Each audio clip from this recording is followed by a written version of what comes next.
大家好，我是薇薇，今天给大家推荐一道不一样的家常菜——苦瓜炒蛋。不但降暑清火，更是清香回甘，赶紧试试吧！准备一根苦瓜，提前洗净晾干，然后去头去尾，再对半切开，刮去瓜子和瓜瓤。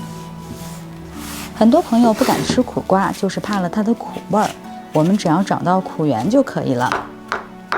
就是这层白色的膜，仔细刮干净，苦味就少多了。苦瓜也叫凉瓜，夏季建议多吃些，降火解毒，还可以提高食欲。刮好之后切片备用。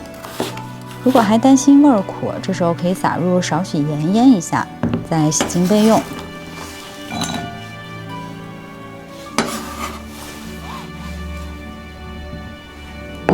接着准备4只草鸡蛋，搁入碗中，充分打散。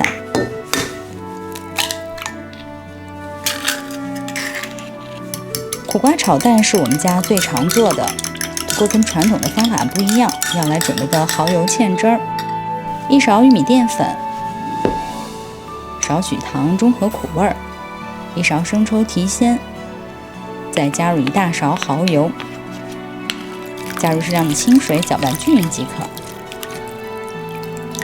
蚝油、生抽都有咸味儿，就不用再加盐了。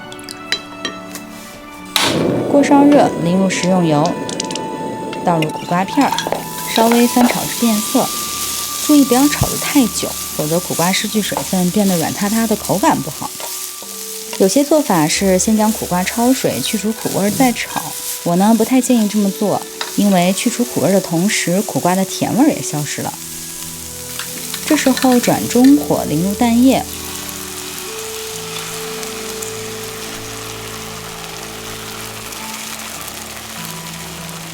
晃动一下锅子，再静置慢煎，注意不要将鸡蛋炒散了，要待蛋液稍微凝固之后再翻面，像这样一大片一大片的，吃起来才过瘾。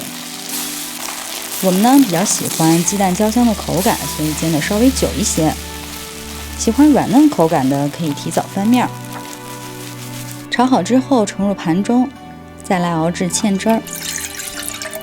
用中火加热至芡汁粘稠变色，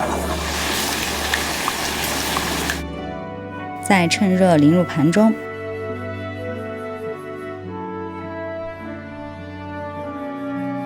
这一道苦中回甘的苦瓜炒蛋就做好了。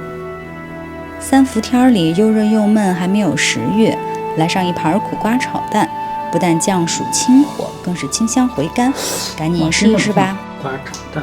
用爱烹饪，用心品味，我是薇薇。喜欢我的视频就请关注、点赞并转发，以后每周都会送上美味的料理。谢谢支持，下回见喽！鸡蛋煎的时候有点焦香，还是蛮好的。苦瓜自己的口不会影响到其他的食材。对，这就是咱们家今年的去暑神菜。哇，吃完这个我突然感觉到有一丝清凉。